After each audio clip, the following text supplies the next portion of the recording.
प्रायोजक हैं cancer healer centre, new beginning. Padmaja ji Abhay Dubey. Padmaja ji बस एक काउंटर दीजिएगा, फिर मेरे को समाजवादी पार्टी और हर्षवर्धन जी के पास जाना है, प्लीज। हाँ बस एक ही आप बेशर्मी की पराकाष्ठा देखिए। जिन्ना की मजार पर ही नहीं गए, जिन्ना के परिवार से पैसा लेकर ये पार्टी खड़ी हुई है।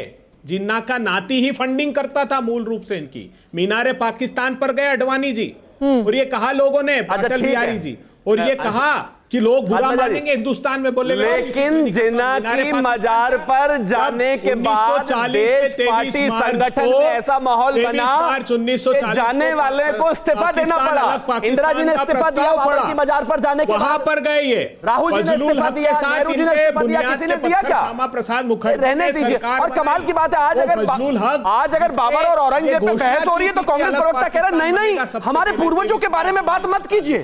ठीक है, गजब बात हो गई। फारूक नहीं, औरंगजेब पर डिस्कशन हो रहा है तो हमारे पूर्वजों को अभय जी औरंगजेब का पाकिस्तान से लेना देना ही नहीं है ना। तो हम ऐतिहासिक तौर पर तो ये गलती कर रहे हैं। अगर हम औरंगजेब की यहाँ पे चर्चा हो रही है कि आज की राजनीति में औरंगजेब को क्यों घसीटा जा रहा है, तो पाकिस्तान का क्या कनेक्शन है? एक सेकंड, मैं हर्षवर्धन जी से पूछना चाहती हूँ। हर्षवर्धन जी, सच्चाई ये है कि भले से, एक सेकंड सर, रोहित पवार जो कि एनसीपी शरद पवार का हिस्सा हैं, उन्होंने इसकी निंदा की है, ये बात भी सच है। अगर एकनाथ शिंदे ने बोला है कि अबू आजमी का कथन गलत है, तो रोहित पवार ने भी बोला है कि ये गलत है, उनके खिलाफ एक्शन होना चाहिए। आदित्य ठाकरे तो एक कदम और आगे बढ़ करके बोल रहे हैं कि इनको जेल में डाल देना चाहिए। तो ये तो कहना सही नहीं होगा ना कि ये सारी विपक्षी पार्टियां औरंगजेब प्रेमी हैं। देखिए पद्मजा जी, मुझे तो उम्मीद थी कि डिबेट से ज़्यादा दाएं बाएं हमारे नेताजी लोग नहीं जाएंगे, लेकिन देखिए डिबेट क्या थी कि अबू आजमी ने एक बहुत ही गंदा और भद्दा बयान दिया, औरंगजेब इस देश का नायक कैसे हो सकता है। तो उसके जवाब में क्या आया? जिन्ना की मजार पर अडवाणी जी चले गए थे। उसके जवाब में क्या आया? वडोदरा में कहां तो रमजान पे छुट्टी हो रही है, देखिए भाजपा वाले छुट्टी करा दे रहे। भाई तय करो ना पहले कि भाजपा वाले मुसलमानों के दुश्मन हैं कि दोस्त है। दूसरा, ये मसला भाजपा कांग्रेस किसी नेता किसी व्यक्ति का नहीं।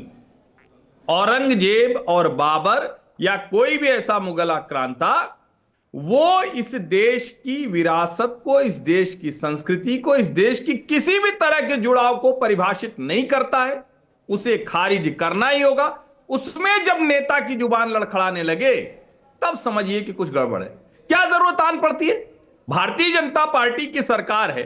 जितने मुस्लिम देश हैं, जितने इस्लामिक मुल्क हैं, उनमें से किसी से रिश्ते सुधारने के लिए हमें इनके साथ इनकी पूजा करने की जरूरत नहीं, इनको महान बताने की जरूरत नहीं।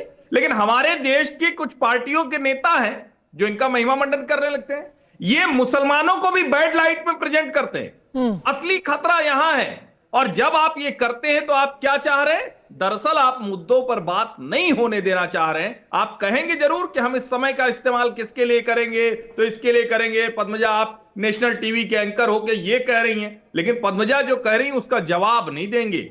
औरंगजेब और बाबर की एक स्वर में सबको निंदा करनी चाहिए। और मैं भारत के प्रधानमंत्री नरेंद्र मोदी से और उनकी सरकार से मांग करता हूं, इनके सारे निशान वो समाप्त होने चाहिए, खारिज किए जाने चाहिए। ये देश उनको किसी भी तरह से अच्छी तरह से नहीं पहचानता है।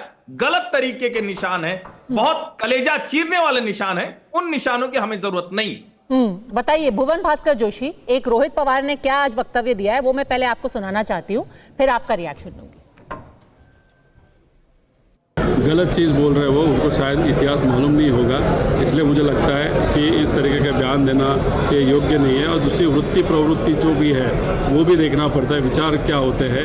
अगर आप दिल्ली से महाराष्ट्र आते हो और आते वक्त सामान्य लोग जो है, कॉमन मैन को वहाँ पे अगर आप मर्डर करते हो, मारते हो, तो वो वृत्ति इंडियन वृत्ति नहीं होती। इसलिए उनका बयान ये गलत है।